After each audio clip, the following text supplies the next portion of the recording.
Good afternoon. Good afternoon. Good afternoon sa Mateo family. Thank you for coming and visiting us here. At salamat din kay Ate Michelle at kay Michi. Thank you for coming. At saka sa pinakabunso, kay Misha. Alright. Ngayong hapon, we only have 5 verses actually na binasa sa atin ni Ann, Sister Ann. At kung titignan natin maigi yung binasa ni Ann, it's actually 2 sentences only na binigay ni Pablo sa verse 1 to 5. Ako nga po pala si Kuya Al, one of the members of this church. So happen, ang ating mga pastor po ay nakabakasyon, kaya tayo po ay naatasan upang sa inyo ay magbigay ng salita. So, yeah. Let's start with yung ating title dito is Receiving God's Blessing with Thanksgiving. Na? At ang ating main idea, the truth is our defense against false teachers and their deceiving teaching. It compels us to recognize and express gratitude for God's gift. Sa Tagalog, meron ba ako sa Tagalog dyan? Sa Tagalog, nagpatulog ako sa translate kasi ang hirap talaga rin Tagalogin, sa totoo lang. Sabi rito, ang katotohanan ng ating depensa laban sa mga huwad na guro at sa kanilang mga papanlinlang na turo. Ito, ibig sabihin ng katotohanan, ang nagtutulak sa atin upang kilalanin at ipahayag ang pasasalamat sa biyaya ng Diyos. So, diyan po maglalaro yung ating text. Yung in-outline ko rito, it gives us only 2 main ideas. Yung main ideas natin, I give 2 major ideas here. Yan, yung ating outline. So, it's a warning against apostasy from 1 to 3 and verses 4 to 5 is the affirmation of God's good creation. At sa number 1 point ko, sinubdivide ko pa yun sa 3. Tapos yung pangalawa, 2. So lumalabas, bawat verse. Meron po tayong pag-uusapan dito. To begin, ito very known ito lalo na sa Pilipinas. Kung kayo ay hindi pa nakakauwi at matagal na kayo nalagi dito, ito po yung laging depensa ni Yusek. Fake news. What is fake news? To define, kinuha ko to sa yung aking footnotes dan. Kinuha ko yun dyan sa kanya, kay David Lazar. Fake news is a fabricated information that mimics news media content in form, but not in organizational process or intent. Fake news outlets, in turn, lack the news media's editorial norms and processes for ensuring the accuracy and credibility of information. Sabi rito, fake news overlaps with other information disorders, such as misinformation or false or misleading information. At worst case scenario, disinformation. This is a false information that is purposely spread to deceive. Okay? May nakita akong slide na 7 types of mis and disinformation dito. Siguro yung parody, familiar kayo dyan? Parody, ginagawa ni Michael Bian. Very popular, no?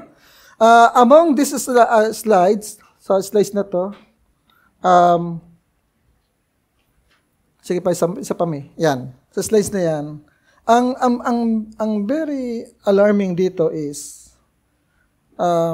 sa baba, 1, 2, 3, 4, 5, sa baba, yung una sa baba, yung false connection, yan po yung madalas sa YouTube, yung mga title nila, to catch you. Clickbait, sabi nga ni Tinora. Clickbait yan. Yung, ang ganda ng headings, pag pinanood mo, hindi naman pala. Style nila yan. Yung false content is a genuine content is shared with false contextual information. Common po yan sa churches. Yung false context na yan. At ito yung medyo malala, yung manipulated content. When a genuine information or imagery is manipulated to deceive. Yan po yung issue. Now, sabi ni Webster, misinformation is a false or inaccurate information that is mistakenly or inadvertently created to or spread. The intent is not to deceive actually. So happen na mali lang talaga. Pero yung disinformation is a false information that is deliberate.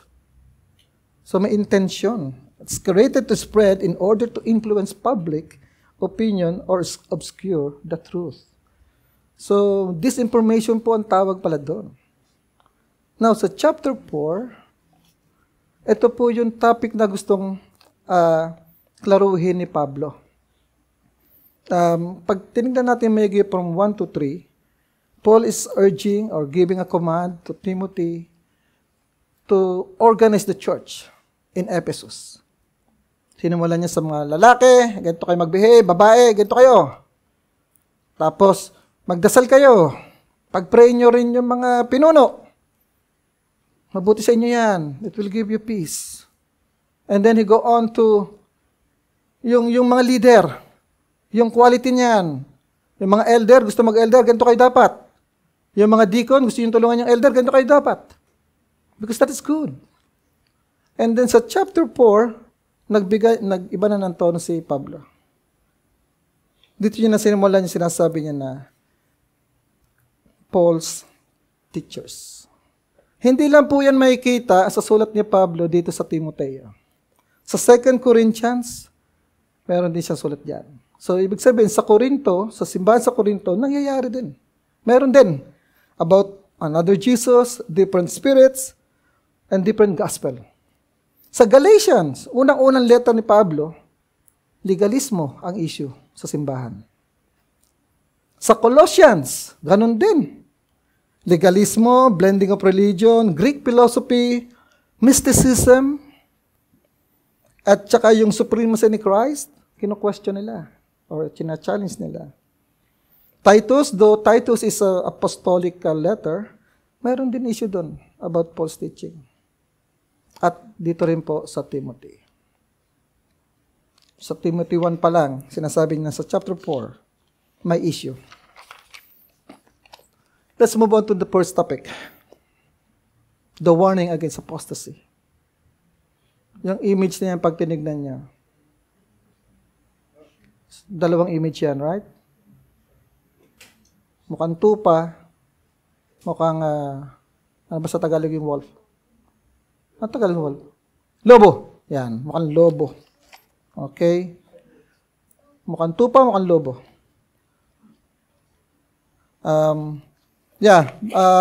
Before we go on deeper to this topic, humingi po tayo ng tulong sa Diyos. Let us pray.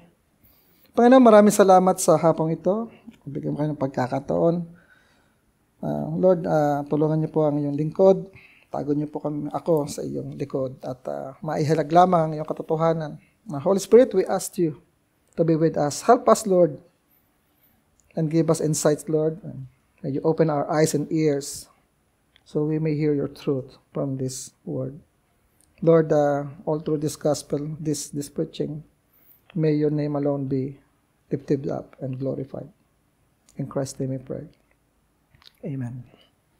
Yes, so let's move on to the first topic. About, yung subtopic ko rito ay, ano nga yung nilagay ko? The Spirit's warning, right? The Spirit's warning, yeah. Sabi niya diyan, now the Spirit expressly says that in the later times. Ang nakakatawa nito, Bible study namin ito kagabi. Kaya medyo kinakabahan po ako talaga. Baka na-preach na lang. Baka wala na akong masabing bago, ika nga. Pero ganun pa man, sabi ni Pablo rito, sinimulan niya rito, Spirit expressly says. So, something that this is not from Paul, though he wrote this, pero it's from Spirit. Now, ang question dito, kailan ito sinabi ng Spirit? Hindi binanggit dito. At there's no support na, when was this happen? Ang mga possibility, pwedeng habang sinusulat ni Pablo, Spirit speaks. Pwede yan, possible yan. Pero again, what is clear here, it's from the Spirit. It's from the Holy Spirit. That's very clear here. That is we cannot contest about. It's a divine authority. Ika nga. The Spirit says. The Spirit, pag tinignan po natin maigi, is a capital S. It's pneuma. The same word written by John sa John 3. The wind. It's the same. The pneuma. The Spirit. Okay? That is the Spirit of truth. The one talking here. The Spirit of God. The third person of the Trinity. Ang context ni Pablo sa chapter 4 is to address yung problema sa simbahan doon sa Ephesus. Right? And Timothy had to deal with these leaders. Now, kaya pala, sa chapter 3, binanggit yung mga qualifications. Kaya pala, pwede natin i-connect siya. Kaya pala, pagdating dito, may mga leader dyan sa inyo na hindi. Ganon. Okay? Now, ang isang tricky dito sa statement, sa paragraph or sa verse nito is yung later times. Saan ba tong later times? Now, sa Bible study namin, comes up with, sinabi ni John MacArthur that this later times are between the first coming of Christ at saka yung pagbalik niya. So, yung last day, bago siya bumalik, that is the later time. Now, siyempre, theologian, may pinagugutan siya dyan. Saan niya kinuha ngayon yan? Saan binasin ni J. Mac yung kanyang sinasabi na ganyan? Well, nasa Hebrews po yun. Hebrews 1 to 2. Chapter 1, verse 1 to 2. Sabi rito, long ago, in many times, and in many ways, God spoke to our fathers by the prophets. But, in these last days, He has spoken us through His Son. So before, yung kailang father daw, yung kailang mga ninuno, it was God speaking to them through the prophets.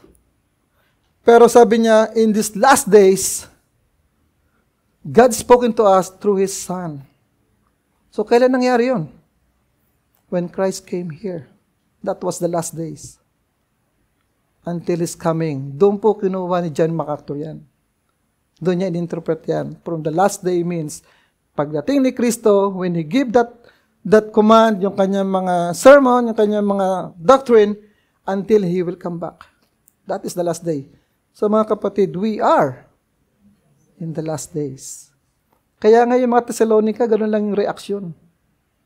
Kung nabasa niyo po yung Thessalonica, they become idle. They're waiting for the second coming. That is the last days. That is the later times.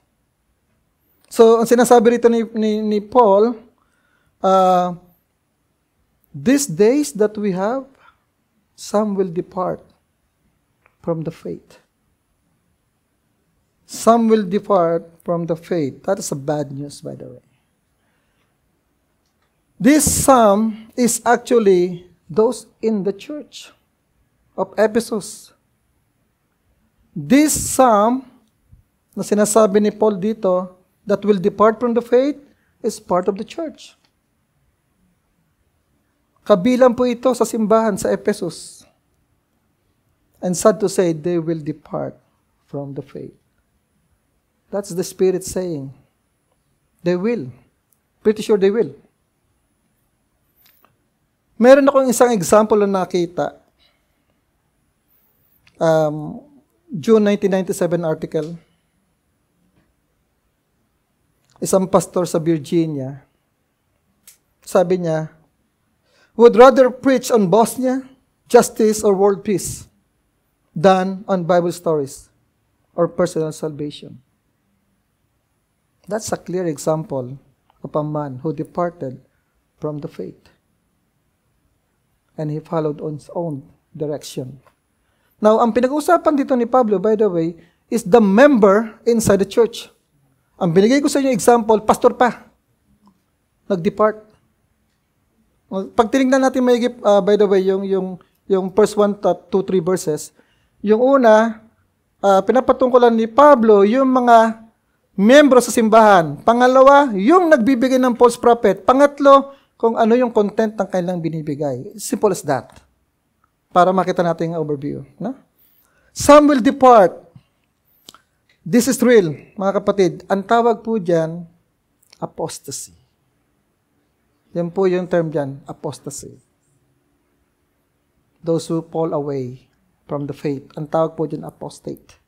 An apostate is someone, ito is a definition from J. Mack, by the way, is someone who has received the light, katulad natin, but not the life. So, they received the light, but not the life. They received the seed, but not the fruit. They received the written word, but not the living word. They receive the truth, but somehow they do not love for the truth. Yan po yung apostate. And that is the very reason why they fall away. Though they receive light, they have a seed, they receive the written word, they receive the truth, because they don't love it, they will fall away. Now, to prove that, kasi parang nagmumukhang, kaala ko ba, once save, always save. Okay. Sabi ni John sa, I think, First John 2:19, sabi niya rito, they went out from us, but they were not of us. If they had been of us, they would have continued with us. But they went out, that it might become plain that they are all not of us. So, ang sinasabi rin nga rito, they went out of us. Ibig sabihin, kasama sila, nasa simbahan sila, but they went out. Kasi daw from the beginning, they are not part of the church. Medyo mabigat yan. Ang problema sa mga apostate, mga kapatid, tulad nga din sinabi ni J. Mack na yan. Sabi sa 2 Thessalonians 2, verses 9 and 10, hindi naman talaga nawala yung abilidad to believe. Ando dun yun. Ang nawala, yung content ng essential doctrine. Yun ang nawala. They still believe. Maniwala kayo, etong mga nasa simbahan na mali, may pinaghahawakan sila, they believe on it. The problem is, yung content ng essential doctrine, nawala. They move away, they fall away from that. Sabi nga sa 2 Thessalonians, the coming of the lawless one is the activity of Satan. Sabi, with all powers and false signs and wonders, and with all wicked deception for those who are perishing, because they refuse to love the truth, and so be saved. What is the cause? Spiritual deception. Yan po ang cause. So, tingnan na po natin ito. We receive faith from hearing the word, right? From hearing the sound doctrine. They fall away from hearing deception. Same scheme Satan is using. That reminds us in Genesis 3. Did God actually say? Did God actually say that you will die? That you may not eat the fruit of the tree? Same deception. Same style. Hindi pa rin natututo ang tao. Sad to say. That will lead us to this conclusion.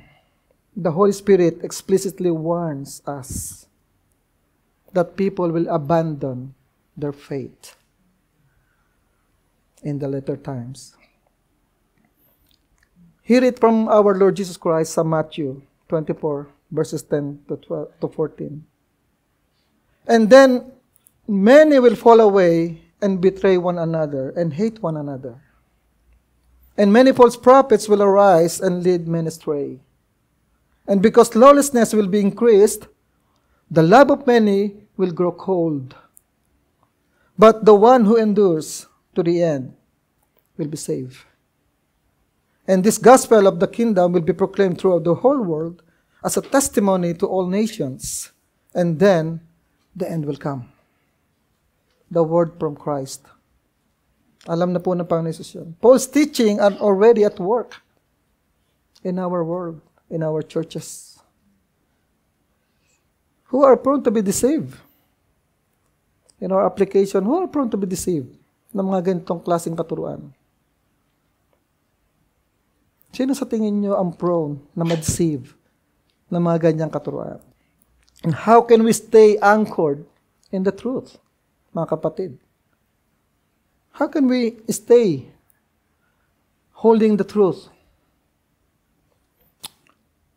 Sabi sa Efeso 4:13-14, until we attain to the unity of the faith and to the knowledge of the Son of God, to mature manhood, to the measure of the stature of the fullness of Christ, so that we may no longer be children, tossed to and fro by the waves, and carried about by every wind of doctrine, by the human cunning, by craftiness and deceitful scheme. Paul is actually referring to that serpent in Genesis 3. So that we will not fall on, we have to attain unity of the faith. Friends, stay grounded to the Word of God and sound doctrine. That's the only way for us not to be deceived. We have to understand the truth. At ang masakit na katotohanan dito, hindi porke nag-start ka, you can finish. It's a clear warning. Many will fall. Many will fall. We need to persevere, mga kapatid. We need to persevere. The perseverance of the saints is crucial.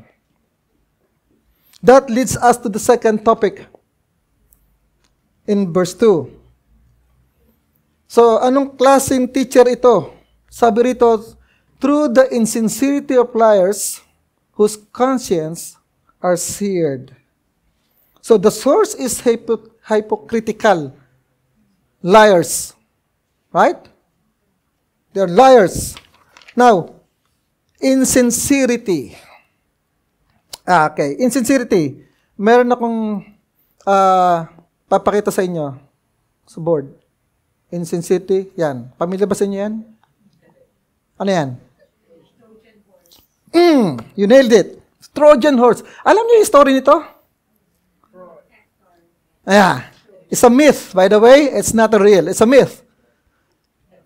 Now, yung Trojan horse actually is a computer term na rin yan. Ginamit na nila yan, right? Trojan viruses. Yeah. Now, ano yung pinapakita nitong kabayong to? Yung context nitong kabayo, by the way. To give you a short, kung naalala nyo pa, yung iba, tingin ko naalala naman. Kung hindi nyo pa naalala, gustong sakupin ng Greece, yung city ng Troy. 10 taon na sila nagbabattle, hindi nila makonquer. So sabi nila, okay, nagawa tayo ng, parang dyan. Gumawa sila ng itong kabayon to. Sabi niya, ito yung aming peace offering sa inyo. Uwi na kami, alis na kami. Balik na kami sa Greece. So nakita ng mga taga-Troy, maalis na nga yung mga barko, naiwan to. Bakalain mo, pinasok sa loob ng city at nag-celebrate sila ng alasing. Ano naman pala ng kabayo? As mga soldiers. And they die. So ang pinapakita, it's not a peace offering actually. It's a danger. Imminent danger. Dahil pinapasok nyo, tapos kayo. Yan po yung story niyan. May isa pa. Para mas klaro. Yan. Ito madali. Ito yung new generation. Ayan, ano yan? Phishing. Okay. Anong ginagawa niyang phishing na yan? Sa internet, marami po tayong email scams. ID theft, no? Lottery scam. Ang phishing na, romance scam. Online shopping. Charity scam.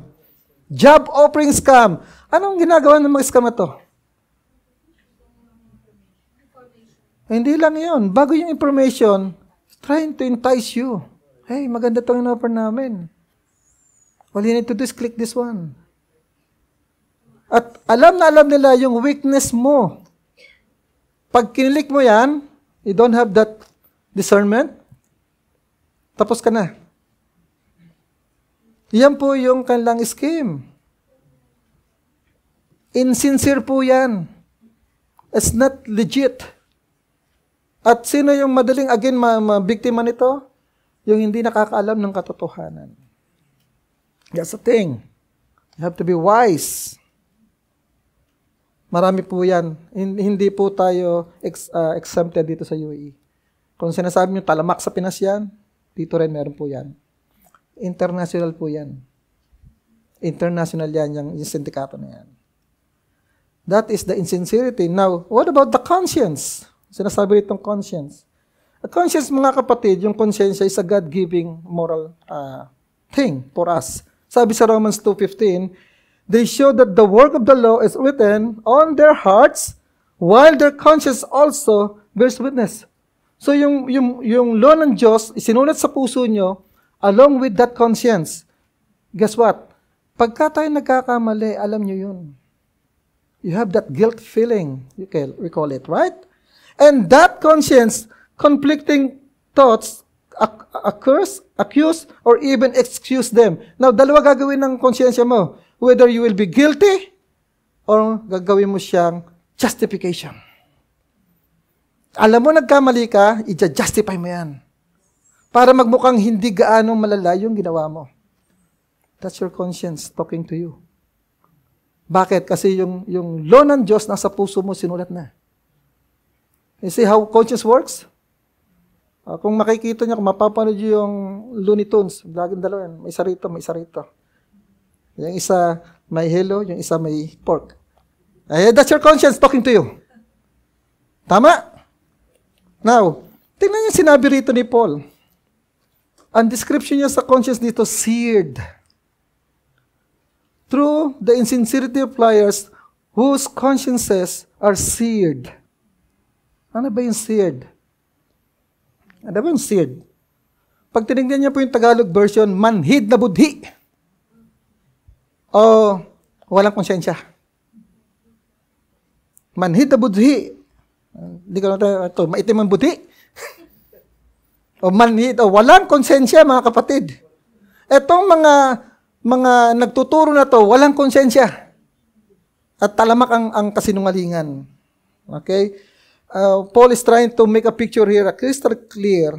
Itong mga taon to are corrupt.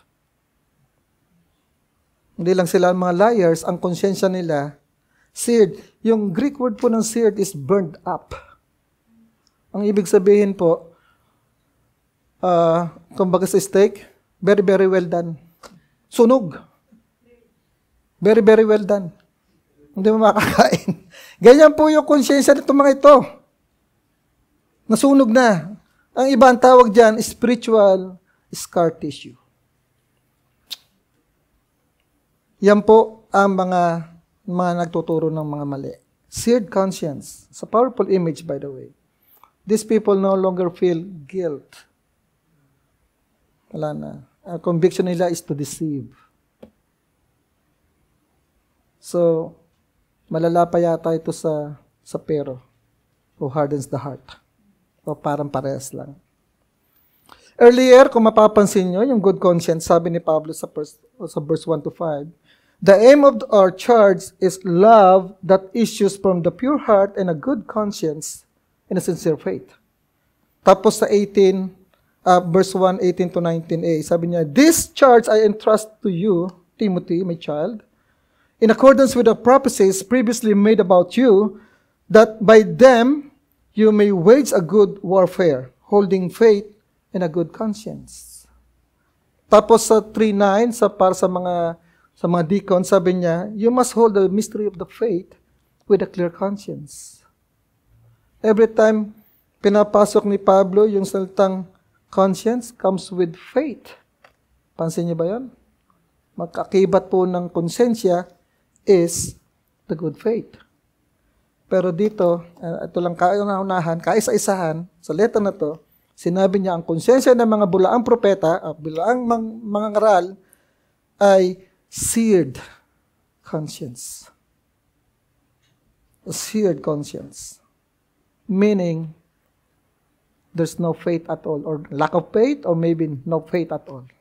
Seared conscience. Walang kaakibat na pananampalataya ito. Something that sinabi ni Pablo sa mga taong nag-fall, sa mga apostate, they have made shipwreck of their faith. Shipwreck means, kung nakakita kayo ng barko na shipwreck, they cannot do anything. Yung purpose ng barko, wala na. It's over. He cannot help, the ship cannot help itself para bumangon pa. Shipwreck na. That is the condition of their faith sa mga nag-fall. I'll give you one example dito, mga kapatid. Kilala niyo yan? Thomas Dexter Jakes. Kilala niyo yan? T.D. Jakes? Siya po yung founder ng Great Emmanuel Temple of Faith, a Pentecostal congregation sa West Virginia. Look at the name of the church. Temple of Faith. Sounds good. Attendees niya, 17,000. Mega church.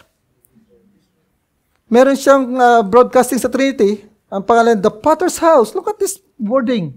The Potter's House. Sounds biblical, right?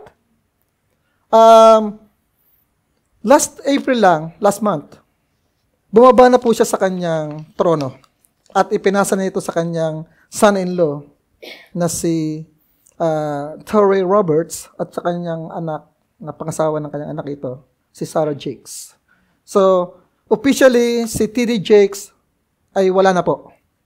Pero hindi po tayo natutuwa kasi ipinasa naman din ng baton sa kanyang in-law, sa kanyang anak. Now, ang ipapakita ko sa inyo rito is a sample of a teaching na hindi obvious. Okay? T.J. Jakes is very known sa kanyang doctrine na modalism. What is modalism? Ano ba itong modalism? You may read of this, pero paliwanag ko lang yung sa sarili kong salita. Ang modalismo o modalism ay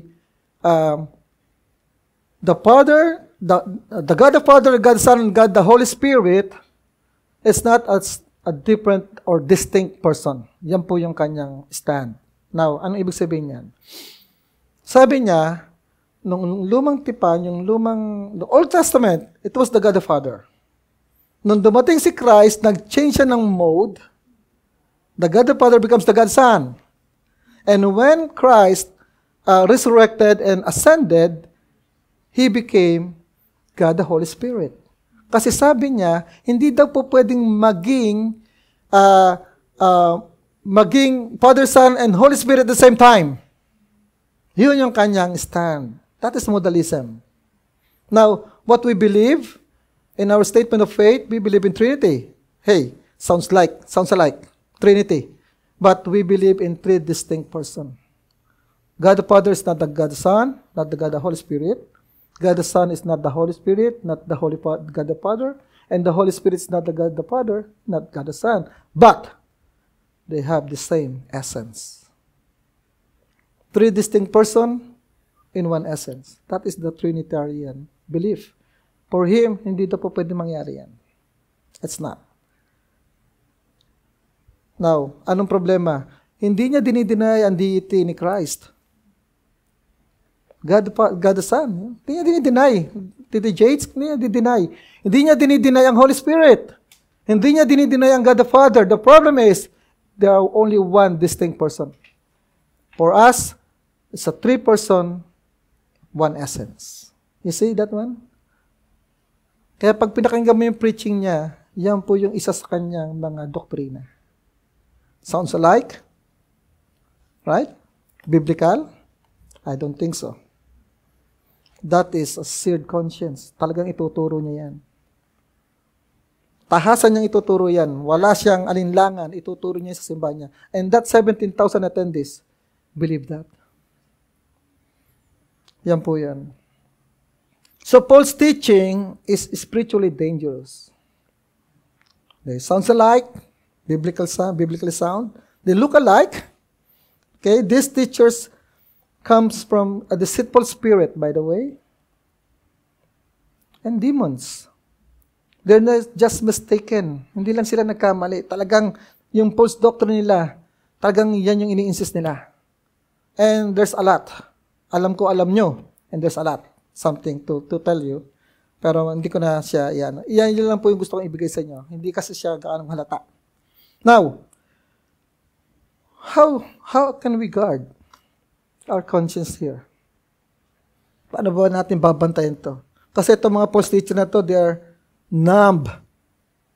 Manhid na. At tahasan talaga yung kasinungalingan nila. Mga kapatid, let our conscience be soft, sensitive to the sin, and repent before God kung tayo nagkakamali, kung tayo nagkakasala. So always go back. Palambutin niyo po yung inyong konsensya at makinig kayo. Kasi pag sinabi ng konsensya niyo, pag kayo nagigilty, talagang guilty kayo. Kaya nga dyan nilagay ng Panginoon dyan, so that nobody will be excused pagdating ng panahon ng kanyang judgment. That is all about seared conscience. Now, moving to the next context is ano ba yung context ng kanilang preaching?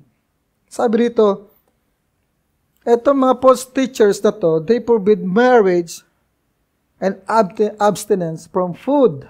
Dalawa lang po yung example dito ni Pablo, by the way. Now, yung marriage at saka yung abstinence of food, more likely yung food dito is the dietary law. Dietary law, yung ritualistic food law ng mga Jew in particular. Kasi ang Gentiles, wala namang pakialam dyan. So, ang hugot dito is na nasa Leviticus 11 at saka sa Deuteronomy 14. No? Ito yung specific false teaching ng mga false teacher. Sabi niya muna, umpisan natin sa marriage. Ang maganda yung question namin sa Bible study nito, bakit marriage? Bakit marriage? Okay. Forbidding marriage here is claiming that pag hindi ka nag-asawa, you become more spiritual. Yun po yung kanilang hugot dito. Kayo mga kalalakihan, kababayan, kung di kayo mag-asawa, mas magiging spiritual kayo. Kaya huwag kayo mag-asawa. Yun ang tinuturo dito. Something that Paul actually pinabulaanan, no? Pinabulaanan. Now, hindi lang to issue sa mga taga-Epeso. Hindi lang to issue. Ganun din nangyari to sa Colossia, sa Colos Church. Sabi sa Colossians 2:18, okay, 2:18, let no one disqualify you, insisting on asceticism. What is asceticism? Asceticism is the practice of denial of physical or psychological desires in order to attain a spiritual ideal or goal. Yung hindi po pag-aasawa is a form of asceticism. Yun po yung issue dyan. Dinefine ni Pablo sa Colossian, sa Timothy and sinabi niya, forbidding marriage is the same thing. It will fall on to asceticism. So, yun po yung sinasabi niya dyan. And it's something to do with spirituality. Now, how Paul argue with this? Sinulat niya. Hinugot ni Pablo yung kanyang reasoning, of course, sa Genesis. Sa binasa kanina sa ating pastoral prayer, maganda po yung mga text na yon. It really parallel to that. The marriage is God's idea, mga kapatid. Hindi po ito inimbento ng tao. It is instituted by God Himself. Genesis 2:24, therefore a man shall leave his father and his mother, and hold fast to his wife, and they shall become one flesh. It's talking about marriage.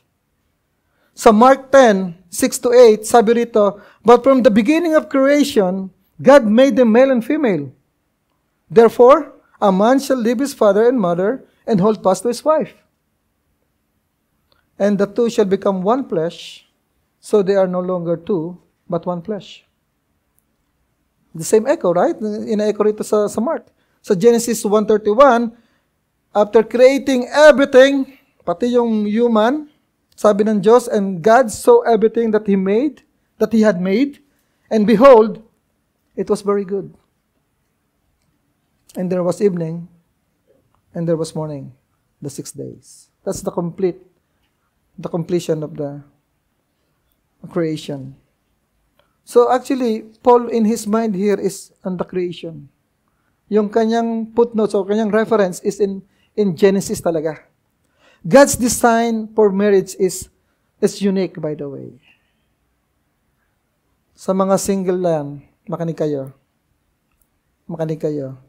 Yung marriage po, in-institute ng Diyos yan so that they may enjoy sex. A sex outside of marriage is a sin. Take note of that. A sex outside of marriage is a sin before the holy eyes of God. Kakibat po ng pag-iisa ng dalawang flesh at yung sex po is the intimate that a man and a woman can be. That is the closest part they can have. So it's part of that. And the reason for that is procreation. So that you will procreate. Now, pag tinignan niyo maigi yung argument dito ni Pablo, sinasabi niya, sa mga elders, you must be a one-woman wife. So, yun ang kasi, tama ba? One woman wife. One woman man. Anong ibig sabihin ni Pablo? Kayo mga may asawa. He's referring to those with family, with couple, husband and wife. Hindi niya tinutukoy dito yung single. Tapos may pagbabawalan nyo. Mag-asawa itong mga ito. So Genesis 1:28, sabi niya dito, etong dinesign ng Diyos na mag-asawa, the husband and wife, this will be the basic unit later on. From husband and wife to family, and then it becomes a greater unit, not only in the community, but also in the church particular. The unit ng church, family. So, napaka-importante. Bakit ini-insist ni Pablo? Bakit tinawag ni Pablo? Itong mga ito na nagpo-forbid ng mag-asawa. Na samantala ito ginawa ng Diyos. And this is good.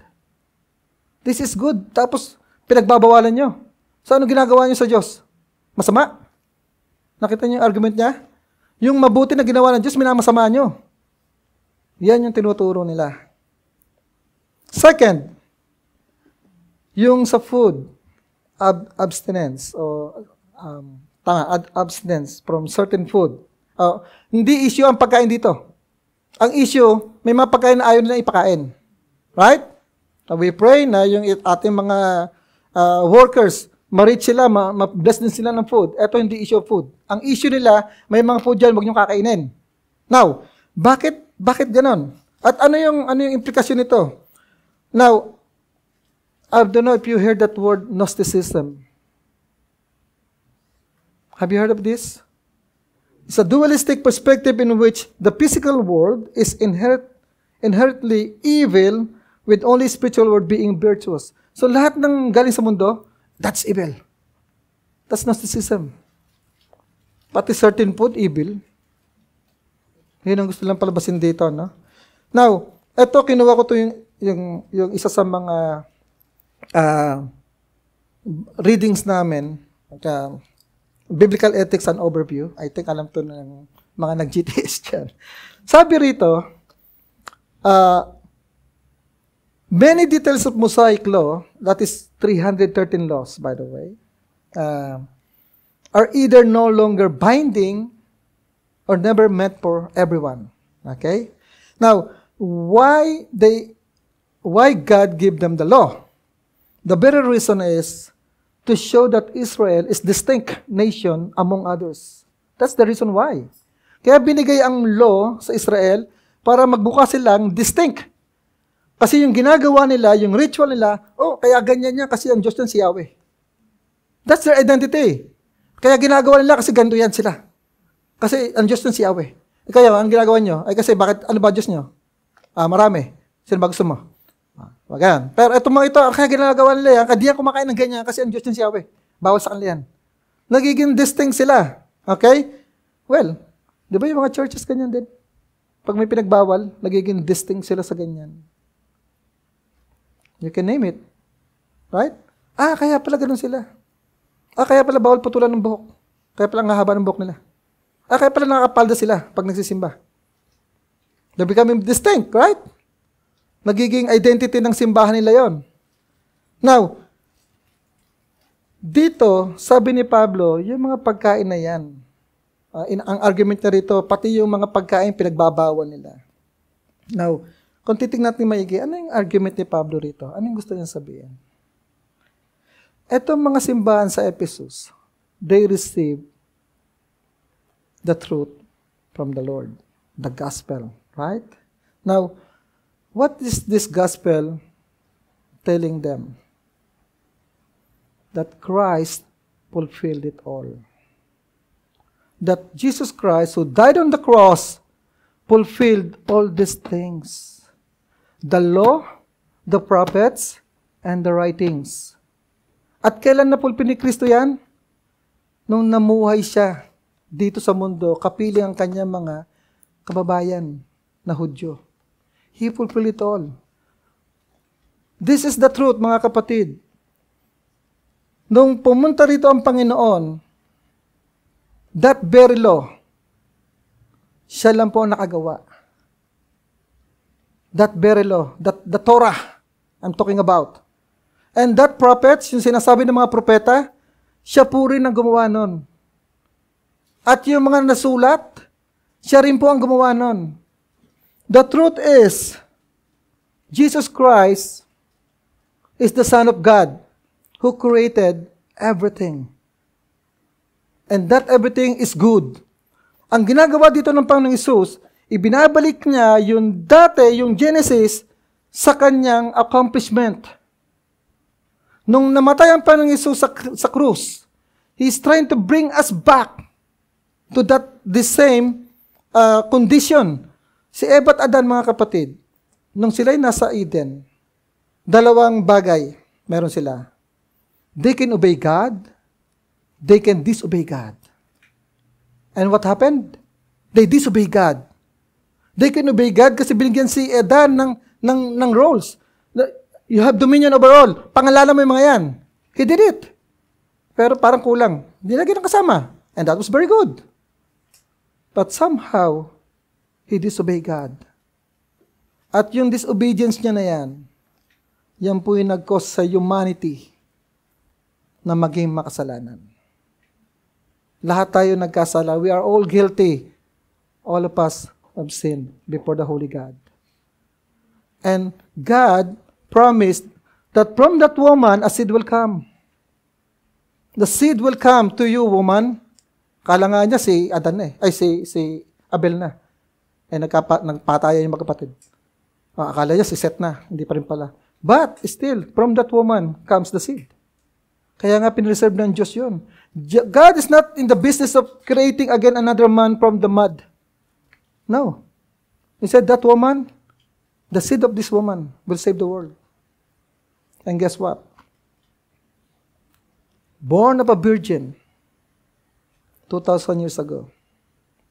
That is the truth. Naniniwala po tayo that Jesus Christ is born of a virgin. Right? That's a hard truth. We need to believe that. Anything na magsasabi na hindi siya is a false. That's a false. Now, not only that Jesus Christ lived sinless. At dahil sa kanyang buhay, natupad niya ang batas, the law, the prophets, and the writings. At hindi lang yon, yung pagkamatay niya, nabuhay siyang muli. At ang pangako niya, babalik ako. And that we hold on again. Kaya tayo naglo-Lord's Supper. We believe onto that. Now, ang ginawa ng Panginoon Hesus, lahat ng mga tao na nananampalataya sa Kanya, na nagtitiwala sa Kanya, you will become like Adam and Eve. In what sense? You become holy before God and at the same time, you will be able to sin. Yun yung kondisyon natin. Bumabalik tayo kay Eva at Adan. Adan that able to obey God and Adan can also have the capacity to disobey God. Pero yung mga hindi naniniwala kay Kristo, wala silang ginawa kundi to disobey God. Kahit paanong ganda ng ginagawa nila, it's just a civic virtue. At the end of the day, it's about themselves. You will not glorify God apart from faith. With faith in Christ, kung nagtitiwala tayo kay Christ, we become like Adam and Eve again. We have the capacity because our chain, yung ating slave sa sin, we're being free. But it doesn't mean you cannot sin. You can still sin, just like Adam and Eve. But the good thing here is, sabi nga nung kaninang prayer, if you profess or confess your sin, God is faithful to forgive you. So friends, kung hindi pa tayo na kay Kristo, it's time for you to put your trust and faith on Him. Repent and believe. Repent and believe. So you will benefit doon sa mga gift ng Diyos. Tulad ng marriage at mga food. Okay? So those who believe, meron pala rito si Pablo na kinokontrast. Yung mga nag-fall away at saka yung mga those who believe and know the truth. Ini-impose ng mga false prophets na to, false teachers, doon sa mga those who believe and know the truth. So nakita niyo yung mixture dito, the false teachers teaching also those believers inside the church. Somehow others will fall, but others still benefit from the truth. Kaya binanggit dito those who believe and know the truth. So it's a mixture, right? It's a mixture, right? So Paul contrasting these two group of people, the one who fall or turn away, and the one holding the truth of faith. Dalawa po yan, na? At dahil dyan, binanggit ni Pablo rito na yung mga naniniwala sa katotohanan, the truth is the body of belief on which the church, the members of the church, is the guardian. Now, may isang senaryo sa Galatia. Nung sinulatan sila ni Pablo, ang sinusulatan ni Pablo is actually the church. Sabi niya sa Galatians 1:6, sila ang miyembro ng simbahan ng sinisisi. Bakit bumigay agad kayo sa gospel na ganyan? Hindi sinisisi ni Pablo yung leader. Ang sinisisi yung miyembro. Now, if we look at sa chapter 3, 1 Timothy chapter 3, verse 15, sabi rito, if I delay, you may know how one ought to know and behave in the household of God, that is the family of God, which is the church of the living God, sabi niya rito, a pillar and a buttress of the truth. Ito po, kaya ito nakatayo dahil dito. Ito po yung buttress. This holds this pulpit. Ito daw po yung membro. Ito kayo, ito tayo. We hold the truth. Ito po yung truth. Remove this, nobody will hold the truth. So it's nasa sa atin pong mga miyembro. Nasa sa atin po na mayroon tayong responsibility. We are the pillar. Sabi rito, again, I will repeat, the church, the household of God, which is the church of the living God, a pillar and the buttress of the truth. So we have to guard the truth.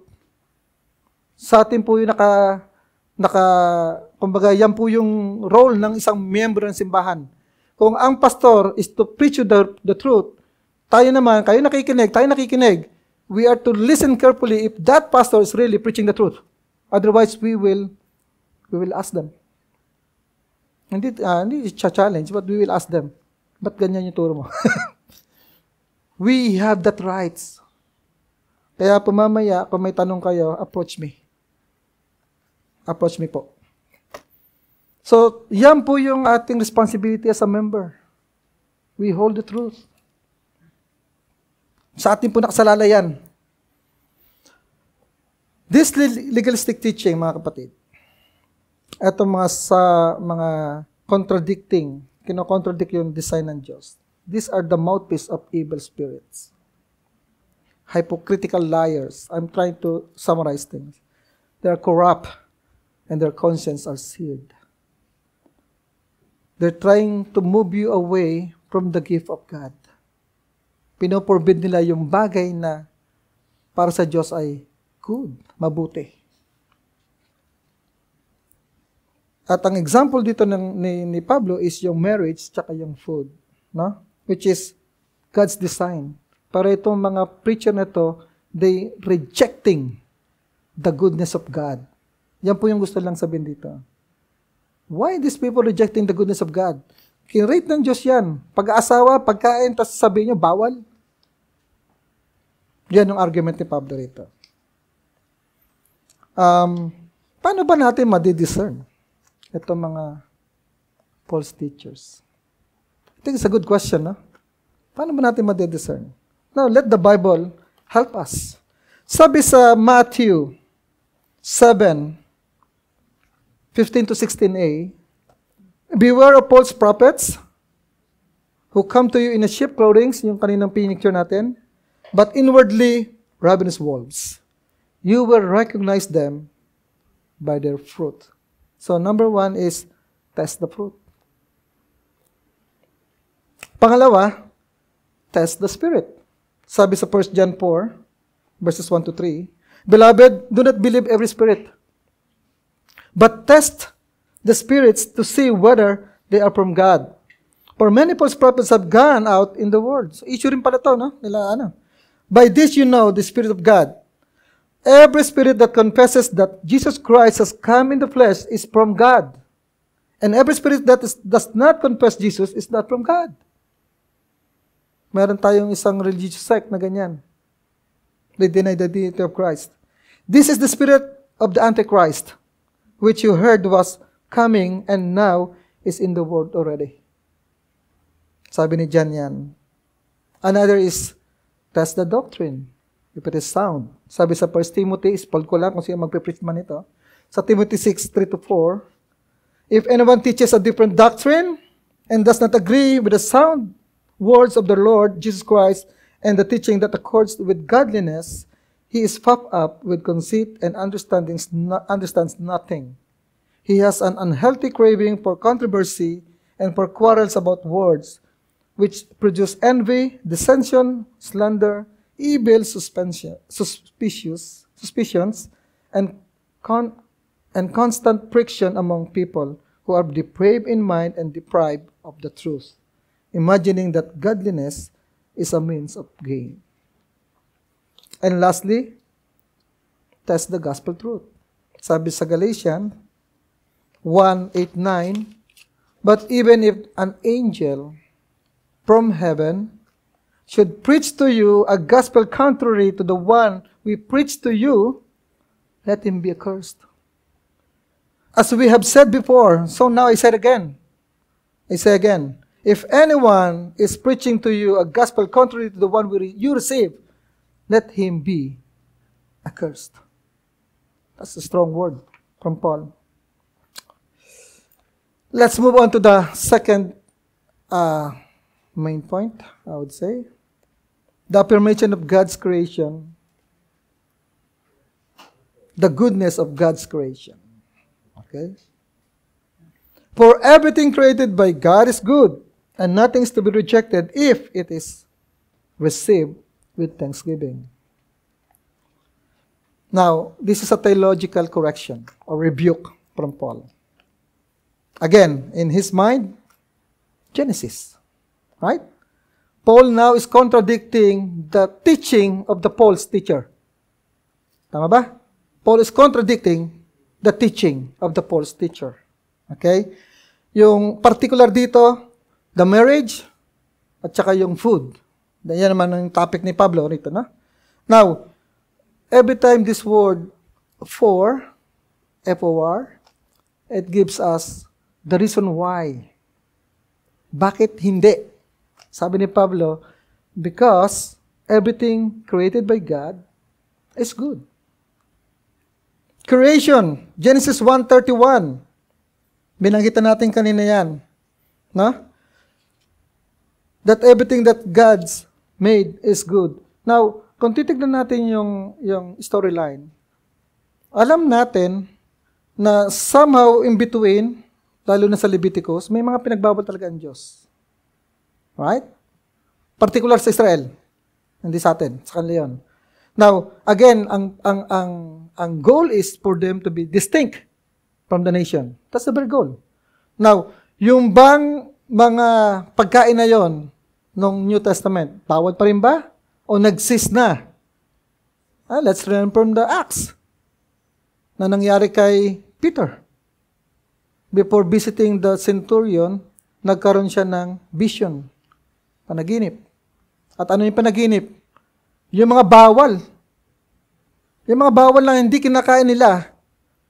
Sabi ng Diyos, malinis na yan. Pwede ka na dyan. Pwede mo nang tikman yan. And by the way, yung mga Jew, to enter to the house of a Gentile, hindi rin po yung pwede. That's not allowed. Kung ako Hudyo, hindi ako pwede pumunta sa mga hintil na bahay. Pupunta lang ako doon sa mga kababayan ko lang din. Pero this time, Peter is about to go to the centurion, a Gentile, God-fearing man. And guess what? Yung Pentecost happened again for the second time. It happened to Jerusalem. It happened there. They speak in tongues. So anong gusto sabihin ng Diyos yun? Nangyari lang yon after Christ. Because Christ completed it all. He fulfilled it all. Tapos na kayo dyan. The veil is torn. You can now enter to the Holy of Holies. Yung sinasabi rito ni Pablo, yun yung kanyang argument dito. And for you, kayong mga in faith, all God's creation, because of your faith, becomes good. All you need to do is receive it with thanksgiving. Pagpasalamat nyo. Hindi nyo para i-reject yung gusto, yung blessings sa inyo ng Diyos, but give them thanks. Yun yung kanyang argument dito. Giving thanks is not only because you have this food, you give thanks. It's also an act of worship to God. Giving thanks actually protects us from becoming legalist or becoming prideful na napakadali nating i-build sa ating mga sarili. You give thanks kasi hindi mo iyo yan. Hindi yan sa'yo. May nagkaloob sa'yo yan. Kaya natin pinapasalamat. That's something that, if I give you something, and you're grateful enough, you will say, oh, thank you, bro. Kasi hindi yan sa'yo galing. The same way, this is from God.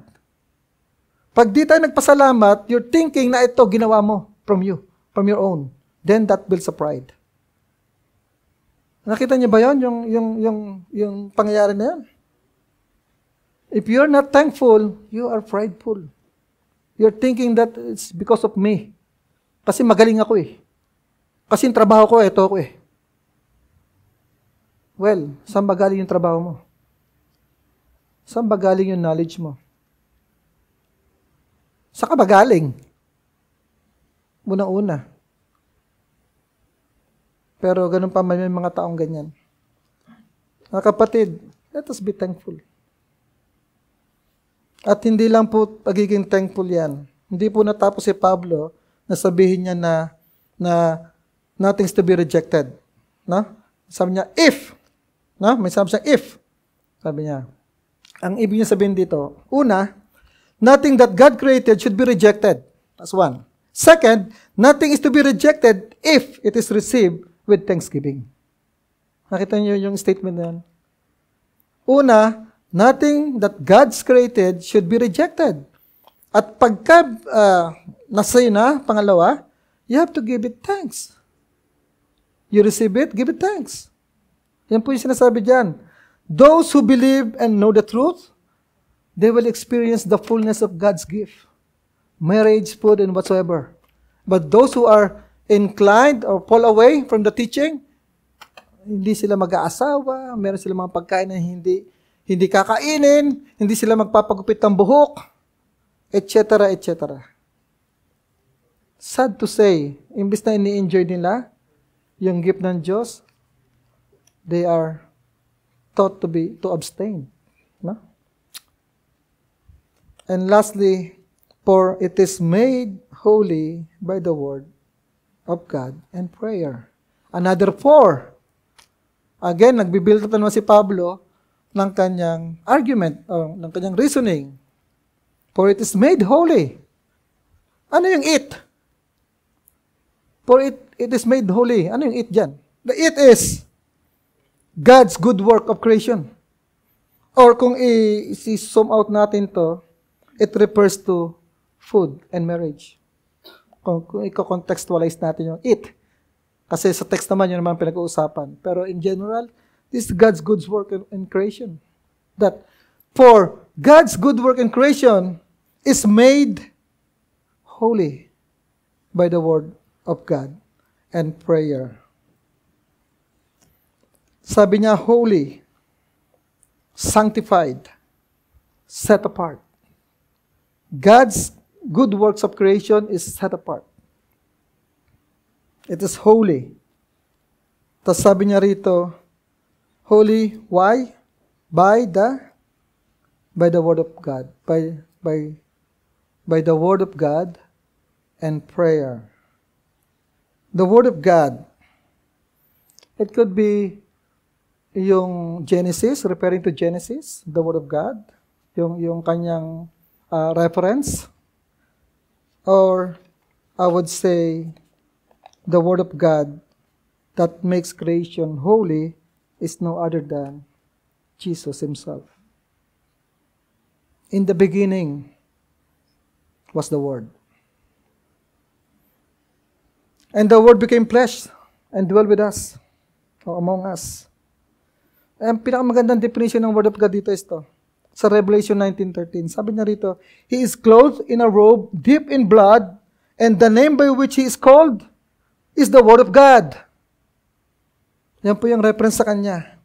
He is the ultimate gift that God has given to us. Christ Himself. John describes how all things have been made through Him. John 1:3. Which indicates that He is an agent of God's created work, not merely a part of the creation. First Colossians 1:16 sabi rito, For by Him, Christ, all things were created, in heaven and on earth, visible and invisible, whether thrones or dominions or rulers or authorities. All things were created through Him and for Him.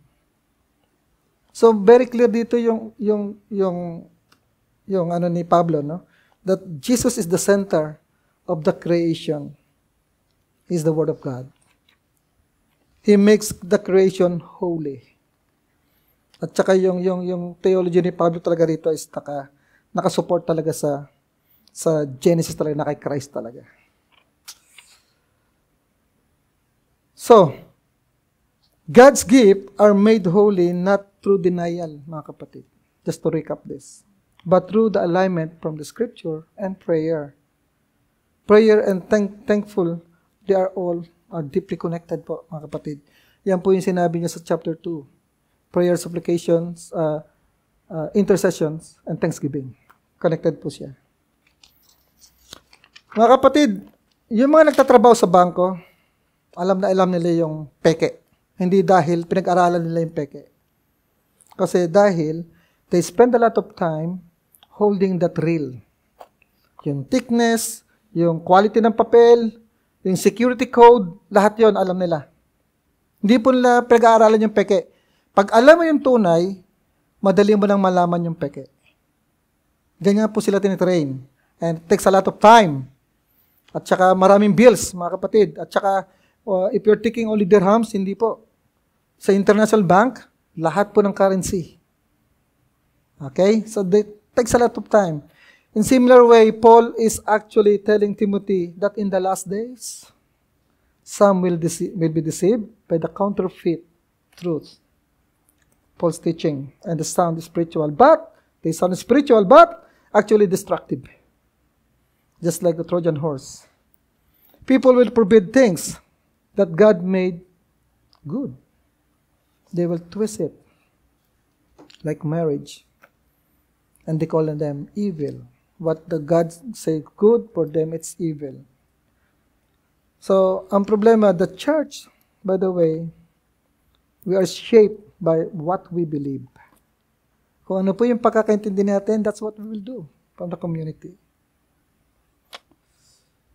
So the best way to guard our ourselves from or against the falsehood is study His Word.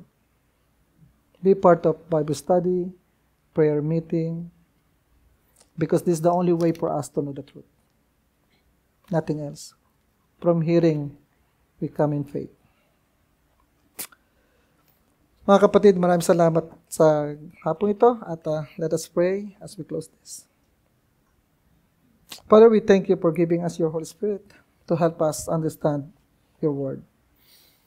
Thank you for giving us your Son to redeem us from our rebellion against you as a gift for to us to receive with faith and thanksgiving. Maraming salamat, Panginoon. In Christ's name we pray. Amen.